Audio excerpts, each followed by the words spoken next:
ये तुम्हारा रहने का स्थान नहीं है। तुम मेरी आत्मा हो, तुम मेरे बच्चे हो।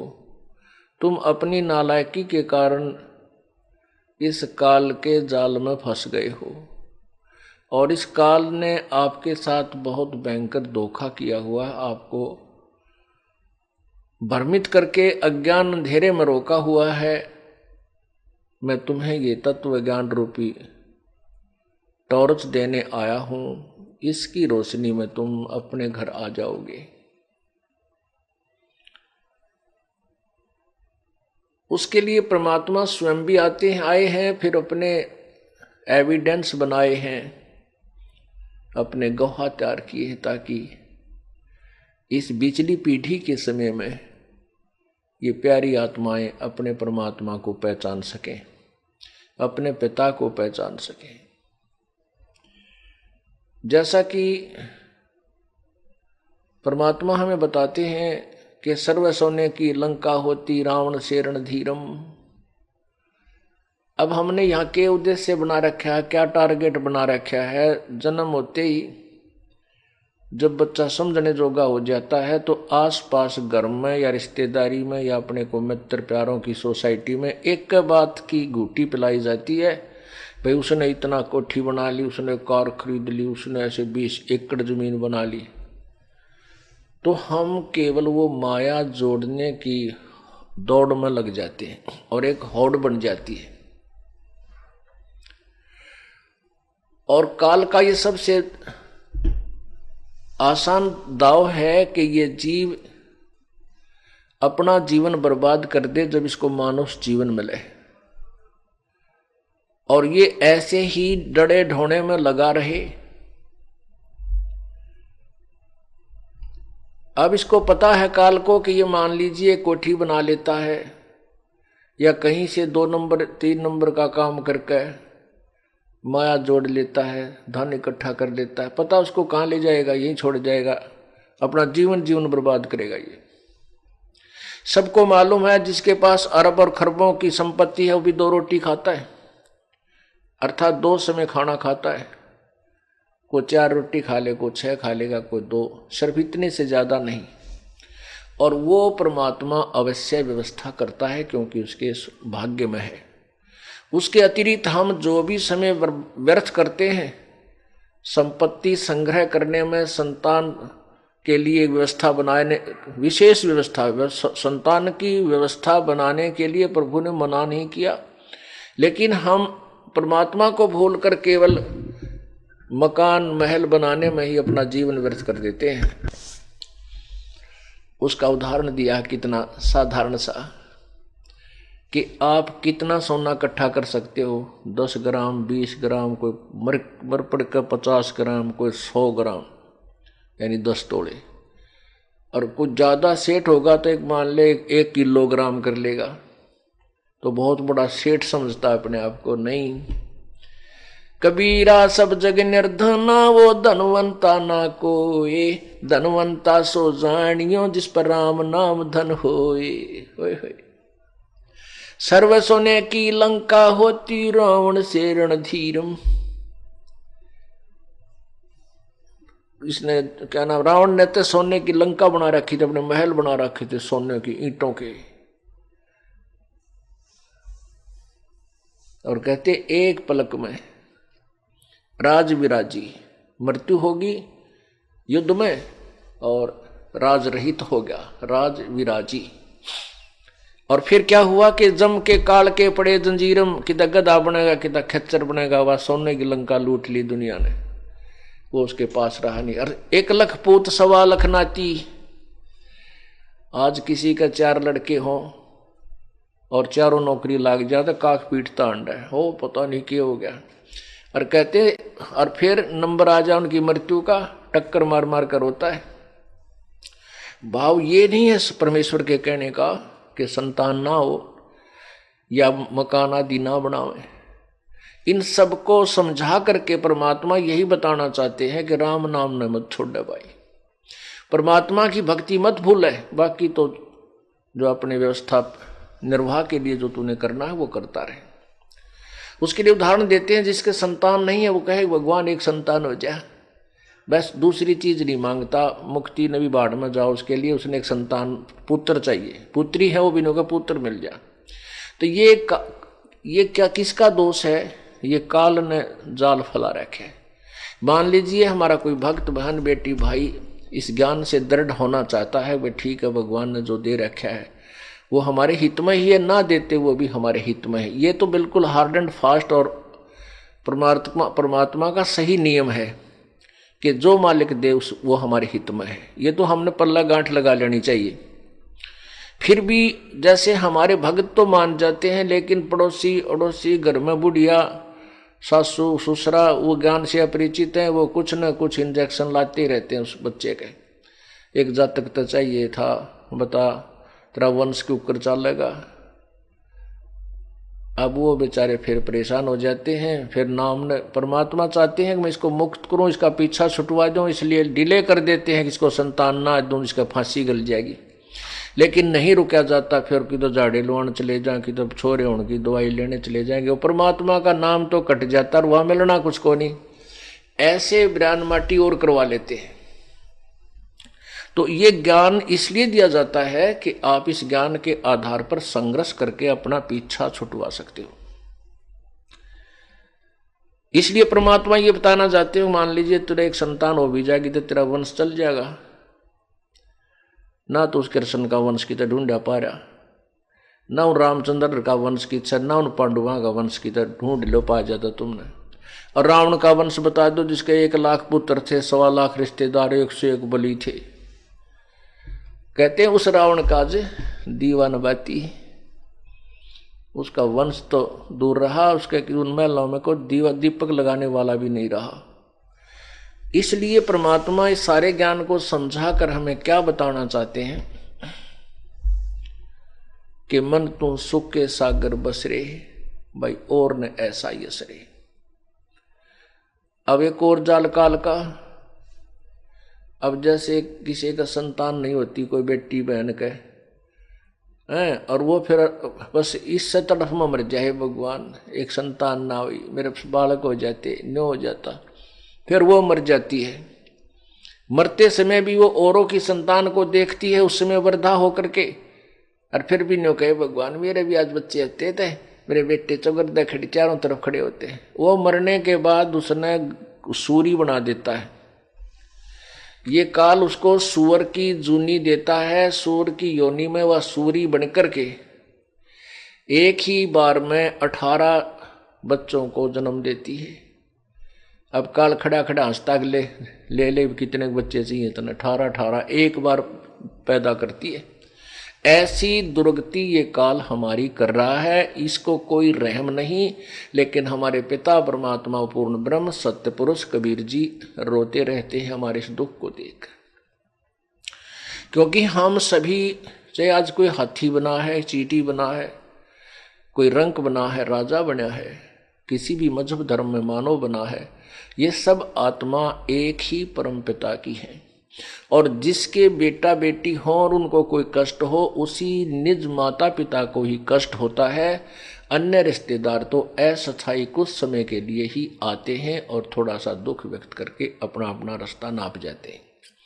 तो ऐसे ही परमात्मा कबीर जी को जो हमें दुख, हमारा दुख है इन कष्टों का, इसलिए वो परमात्मा इसे गंदे लोक में आते हैं, जो ऊपर सतलोक के तुलना में इधर झांकने को दिल भी नहीं करता। ये इतना गंदा लोक है जैसे कोई मार्बल के मकान के में रहता हो और फिर उसको किसी कीचड़ में जाना पड़ जाए कोई चीज उठाने के लिए, जैसे किसी का सोना गिर जाए और गंदे नाले में गिर जाए, तो उस गंदे नाले में वो पहुंच जाता है अपने कपड़े कुपड़े टांग के और उस सोने को निकाल कर ही आता, उसके हाथ भी खराब हो जाते हैं। ऐसे ये आप सोना हो उस परम पिता के, और आपको निकालने के लिए वो प्रभु इस गंदे नाले में, इस काल के लोक में आता है।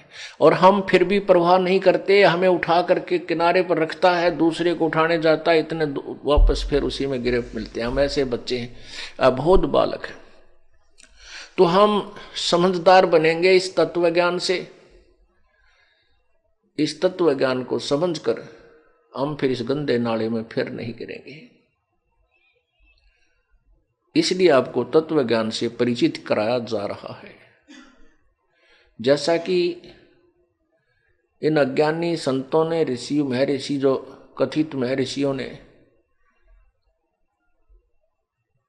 अपनी अज्ञान थ्योरी के आधार पर, अपने अज्ञान सिद्धांत के आधार पर परमात्मा को निराकार सिद्ध कर रखा है, जबकि हमारे सदग्रंथ परमात्मा को साकार बताते हैं। और वो मनुष्य जैसा है, वो सशरीर है, उसका नाम कबीर है।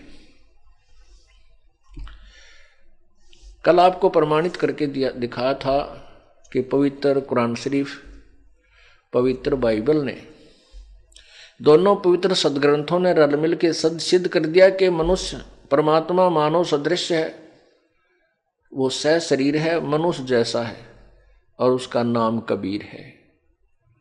और उसी परमात्मा ने पूर्व सर्व सृष्टि 6 दिन में रची और 7वें दिन विश्राम किया। और इन्हीं पवित्र धर्मों के, मुसलमान धर्म के और ईसाई धर्म के व्यक्ति परमात्मा को निराकार कहते हैं।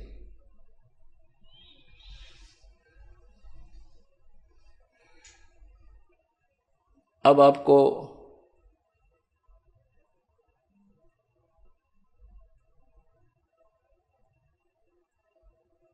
और उदाहरण देते हैं जो कि परमात्मा साकार है।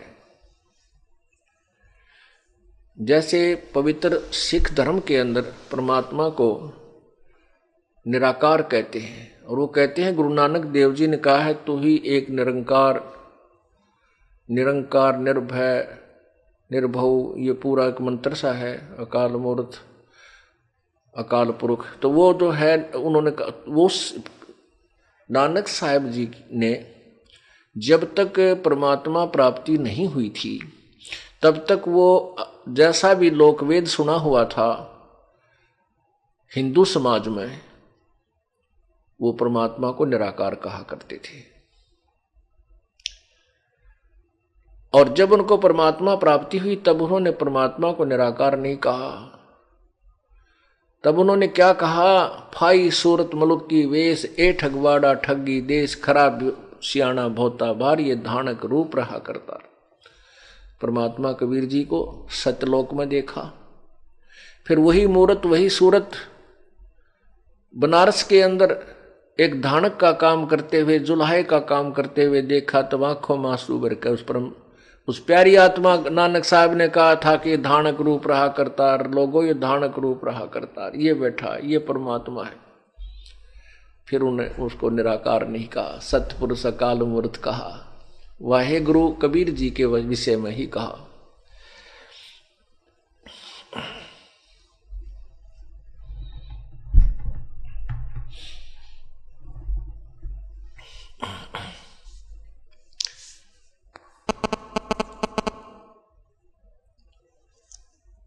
अब आपको श्री नानक देव जी के बारे में बताएंगे कि वो कैसे परमात्मा की शरण में आए और उन्होंने प्रभु को कैसे प्राप्त किया।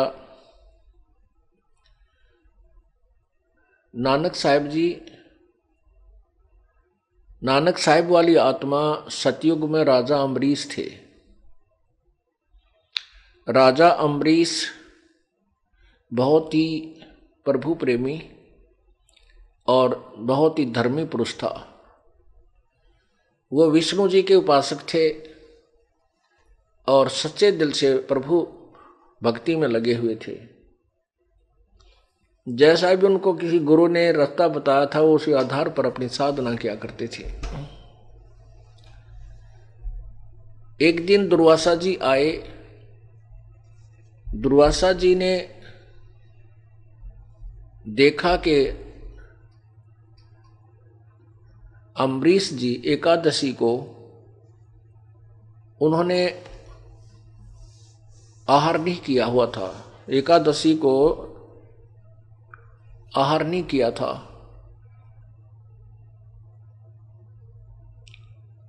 उसको अम्बरीश जी को किसी ने ऐसे ही गुरुदेव ने बता रखा था कि एकादशी का व्रत करो, यानी संयम के हिसाब से, जैसे क्योंकि जिसको परमात्मा चाहिए वो तो भगवान के विषय में जो भी साधना बता दी जाती है वो तन मन धन से करता, उसमें कोई भी त्रुटि नहीं आने देता। अब उनके गुरुदेव ने, अम्बरीश जी के गुरुदेव ने बता रखा था कि बेटा परमात्मा के बिना इस जीव का कहीं ठिकाना नहीं है। राजपाट ये जीवन कुछ समय का होता है, यदि आप भक्ति नहीं करोगे, राज के सुख को ही भोगते रहोगे, अपना जीवन व्यर्थ कर जाओगे। इस बात से वह दृढ़ विश्वास हो गया था कि भगवान की भक्ति के बिना जीव का कहीं ठिकाना नहीं है। इस उद्देश्य से गुरुदेव ने बताया था कि आहार कम करें और भक्ति तभी ज्यादा अच्छी होगी। ज्यादा खाने से तो फिर आलस बन जाता है, और बिल्कुल ना खाएगा तो भी शरीर को हानि हो जाएगी। तो अम्बरीश जी ने ऐसा तरीका बनाया जैसे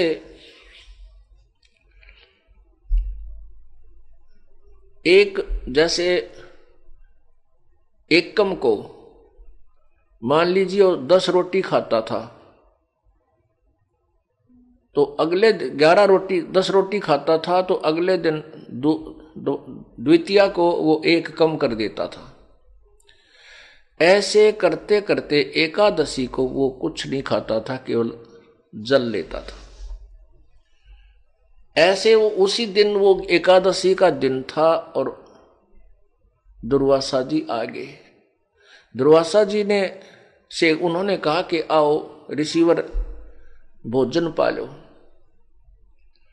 दुर्वासा ऋषि कहने लगा पहले मैं स्नान करके आता हूं गंगा में, दरिया में, उसके बाद मैं आहार करूंगा। अब उसने क्या किया हुआ था कि जैसे उस दिन द्वादशी व एकादशी शाम को आफ्टरनून, दोपहर के बाद 1 बजे समाप्त हो रही थी, तो उस दिन उसका जो उसने समापन करना था, उस दिन का आहार करना था दुर्वासा ने ना अम्बरीश जी ने। तो उसने उधर दुर्वासा जी लेट हो गए, नान नून में पूरा किता अपना भजन भोजन करने लगे। इतने उसने सोचा कि 1 से ऊपर समय होने वाला है और कल से 1 कम शुरू हो जाएगी, इसलिए अब वो जो आज का जो आहार में कर लेता, उस दिन केवल जलपान किया उसने, और भूख लाग रही थी कसूती 1 के बाद, फिर उसने रोटी खा ली। 1 बजे के बाद भोजन पा लिया अपना जो खाना था। तो दुर्वासा जी आए, दुर्वासा जी से कहा कि परमात्मा साधु संत जी भोजन पाओ। दुर्वासा कहने लगे आओ आप भी भोजन पाओ। अब अम्बरीश कहने लगा जी मैंने तो भोजन कर लिया। अब वो कहने लगा कि तूने मेरा अपमान कर दिया, संत से पहले एक गृहस्थी ने भोजन कैसे खा लिया। ये ऐसी बकवाद करते हैं ये नादान संत ऋषि, मैं ऋषि, गृहस्थी को तो हेय समझते हैं और अपने आप को ये बड़े महान समझते हैं, क्योंकि अज्ञान की गिठड़ी बांध रखी इन्होंने। अरे भक्ति जो करता है, चाहे वो गृहस्थी है, चाहे कोई घर त्याग रहा है, वैरागी सन्यासी है, यदि साधना ठीक है, उसके नियम ठीक है, दोनों ही परमात्मा प्राप्ति कर सकते हैं, अन्यथा किसी को भी लाभ नहीं। अब दुर्वासा जी कोपित हो गए, नाराज हो गए, और उसको लगे समझाने के तो उसने बताया जी आज ऐसी समस्या थी कि मैं एकादशी को कुछ नहीं आहार करता, मैंने एकादशी समाप्त होने वाली थी, मैंने जलपान कर लिया। तब दुर्वासा कहने लगा कि तू गलत साधना कर रहा है, मैं तुझे निराकार भगवान की विधि बताता हूँ, ये तो तू सरगुण साधना करता है, निर्गुण साधना करनी चाहिए, ये करा कर, ऐसे करा कर। अब अम्बरीश जी ने सोचा साधु नाराज हो जाएगा, ये गुस्से वाला ज्यादा है, यदि मैंने इसकी बात को स्वीकार नहीं किया तो ये तुरंत श्राप दे देगा। कहने लगा ठीक है महात्मा जी, आप बिल्कुल ठीक कह रहे हो, ऐसा ही हो जाएगा। अब वो दुर्वासा उस दिन तो चला गया। अब एक अगली एकादशी को फिर आ गया, एकादशी सुदी एकादशी। उसने उस दिन भी यही उसी समय पहुंचा और अम्बरीश ने उसी तरह फिर उस दिन भी आहार कर लिया और स्नान करके आया इतने। तो उसने दुर्वासा ने सोचा था आज तो ये ठीक हो गया होगा, तेरी बात पर इसने अमल किया होगा, जो मार्गदर्शन मैंने किया इसने स्वीकार कर लिया होगा। कहा आओ अम्बरीश खाना खा लो। अम्बरीश ने कहा भगवान भगवान मैं भोजन कर चुका हूँ, मैंने अपना जो करना था कर लिया। ने बोला मेरे से पहले कैसे कर लिया? फिर वही क्रिया बताई। कहने लगा मैंने तेरे को मना किया था ये साधना छोड़ दे तू, मैं जो बताता हूँ वैसे कर वैसे कर। खूब नाराज हो गया और इतना क्रोधित हो गया कि अपने हाथ से सुदर्शन चक्र, अपनी सिद्धि से सुदर्शन चक्र, ये क्या होता है, जिसके पास भक्ति करने से कुछ सिद्धियां आ जाती हैं, जो अन्य डले डो करके साधना करते हैं, उन सिद्धियों से ये कोई भी हथियार ऐसे मांगेंगे, काल उनको तुरंत पकड़ा देगा कि ले अपने कर्म बिगाड़ फटाफट। तो उसने जो ही ऐसे किया कि सुदर्शन चक्र, तो जुब्बे काल ने सुदर्शन चक्र दे दिया और सुदर्शन चक्र को कहा कि अम्बरीश की गर्दन काट दे। पहले तो ये बात देखो, कहाँ का साधु अम्बरीश पशु, अरे माड़ी ही बात पे इतना गुस्सा कि एक भगत की गर्दन काटने को तैयार हो गया। ठीक है, तेरे विचारों को ये मानने ना मानने कोई तेरे से दबाव में थोड़ा ही है, आपका फर्ज है समझाने और कहने का। नहीं मानता कोई बात नहीं, उससे क्या, फिर उसकी जान ही ले ले। इसे तो ये ऋषि भय ऋषि प्रसिद्ध हो रहे थे जो कति किसी खत्ते के बिना थे, और हम इनको बड़े महर्षि बड़े इनकी आदर से नाम लिया करते थे, इनकी कथा सुना करते थे। अब इनकी कथा आपके सामने दास सुना रहा है, ये किसे ऋषि थे और क्या इनको प्राप्ति हुई। अब क्या हुआ,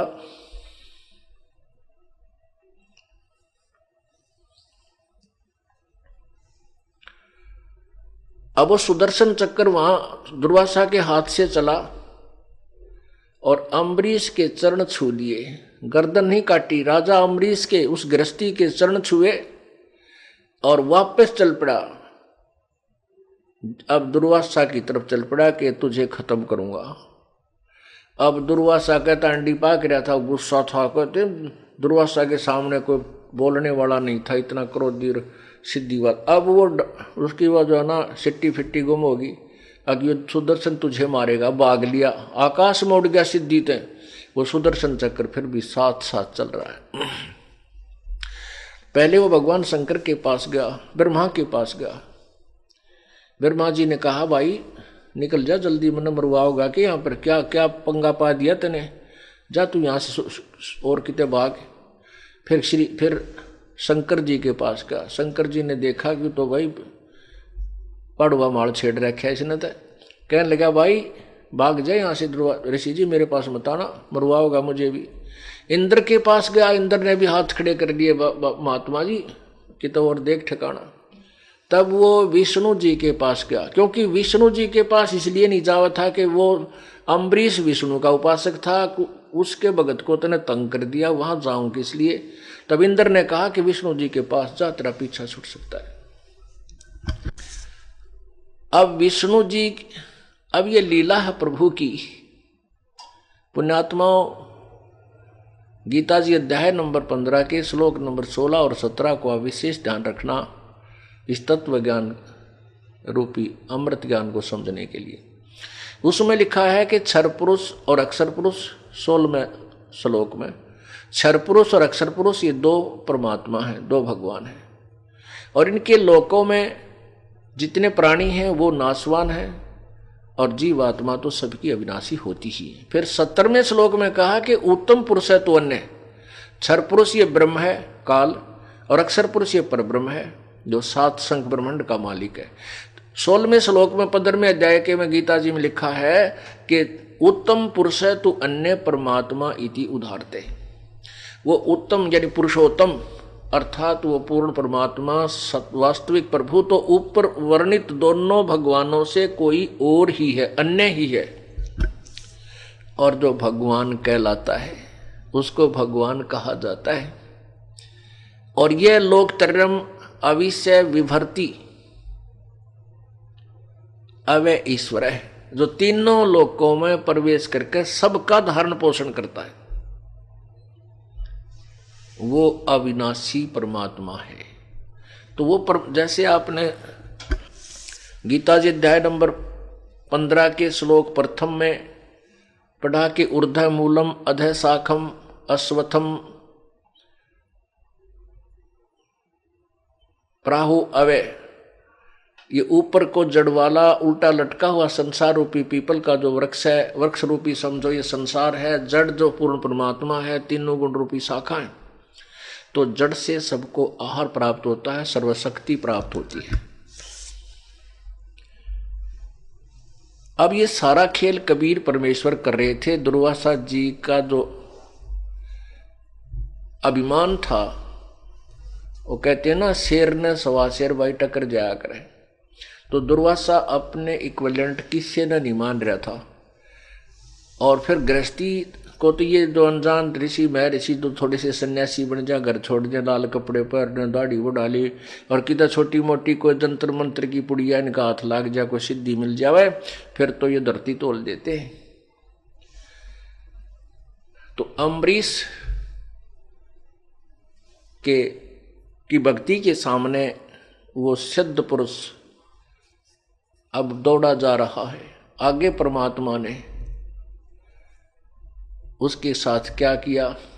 वैसे विष्णु जी जो श्री कृष्ण जो थे, श्री कृष्ण कहो विष्णु कहो एक ही है। तो दुर्वासा जी के शिष्य हुए थे श्री कृष्ण जी बाद में, जब श्री कृष्ण रूप में आए थे विष्णु। तो वहां क्या किया कि विष्णु जी का दरबार लगा हुआ, 88,000 ऋषि वहां पर विद्यमान, 33 करोड़ देवता वहां पर बैठे।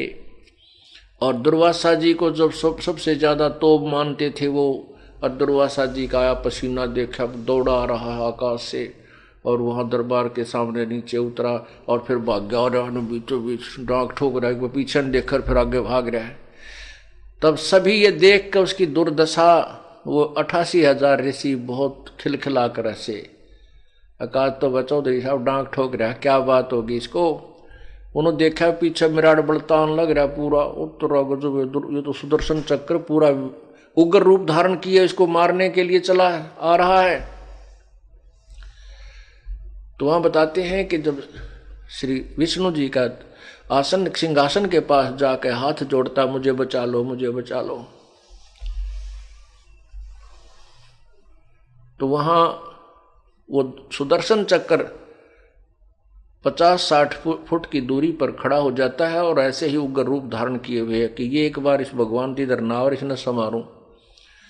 अब दुर्वासा जी के तो जो टट्टी पेशाब दोनों गुम, और कति बुरा हाल हो रहा है उसका। उसने कहा भगवान मेरी रक्षा करो। विष्णु भगवान ने पूछा कि ऋषि जी क्या गलती कर दी तूने, आज ये सुदर्शन चक्कर इतना क्यों तेरे को जो है त्रास देना चाहता है। सच्ची साच बता, क्या कहानी है, जल्दी जल्दी। अब वो लग गया सारी कहानी बताने, कहने लगा भगवान ऐसे ऐसे मैं राजा अम्बरीश के दरबार में गया था, और वो साधना करता था। उस साधना से मैंने उनको मना किया था कि तू ये साधना छोड़ दे, और मैं जो तुझे साधना बताता हूं वो साधना कर। पहली बार मैं गया तब तो उसने हाँ भर ली, मैं दूसरी बार गया उसने फिर भी वो साधना करता हुआ मिला, तो मुझे गुस्सा आ गया, और मैंने उसको सुदर्शन चक्र से उसको मारना चाहा। ये भगवान पता नहीं ये क्या कारण हुआ, ये मेरा ही सुदर्शन चक्र और मेरे को ऊपर ही जो है ना आक्रमण कर दिया। इसने मुझे ही मारना चाहा, मुझे ही मारने के लिए मेरे पीछे भाग लिया। मैं डर के भागा आ रहा हूं, और मैं वहां भी गया वहां भी गया, सब ने हाथ जोड़ दिए कि हमारे बस का नहीं, तू वापस जा, विष्णु जी के पास जा। तो भगवान मैं आपके पास आया हूं, वो आपका भक्त है, आप ही उसको शांत कर सकते हैं। अब परमात्मा बोले भाई एक काम कर, वापस जा और अम्बरीश से ही अक्षमा याचना कर। अब और फंस गया। कब मरेगा तू? जब भगवान ही नहीं बचा सकता तो अम्बरीश कैसे बचा देगा? आज मर गया। नहीं भगवान आप मेरी रक्षा करो, आप रक्षा करो परमात्मा, वहां मैं कैसे बचूंगा जब आपकी शरण से ही नहीं बच सकता। भगवान बोले भाई वहीं पीछा छूटेगा। अगर वो तुझे खुश होकर आशीर्वाद देगा तेरी जान बचेगी, ना तो बच्चा नहीं बचे।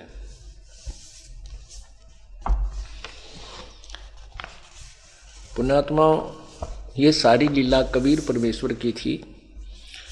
परमेश्वर कबीर जी ने विष्णु रूप धारण किया और अपने ही वो लोक से, जैसे काशी में भंडारा किया था, वहाँ 9 लाख बैलों के ऊपर सामान रखकर आगे थे और 9 ही लाख वहाँ पर उनके साथ, बैलों के साथ जो है अन्य बंजारे भी साथ थे। ऐसे ही परमात्मा ने वहाँ ये सब लीला करके उसको सीधा करना था, अपनी भक्ति को, यथार्थ भक्ति को बनाए रखना था। और अम्बरीश राजा जो आत्मा है कई जन्मों से प्रभु की शरण में रही हुई थी, इसीलिए उसको अच्छे सतिथि में वो रहा। अब ये सारा ज्ञान तत्व ज्ञान से अभी आपको सुलझा, क्योंकि अभी तक हमारी आत्मा, हमारा जो मन की सुई अज्ञानता के कारण विष्णु जी को सुप्रीम पावर मानकर उस पर टिकी हुई थी। अब उसको वहां से आगे चलाना है, यथार्थ स्थान पर इस अपने दिमाग की, माइंड की सुई को सेट करना है। उसके लिए तत्व ज्ञान की आवश्यकता है, जो आपको अब प्रकाशित किया जा रहा है।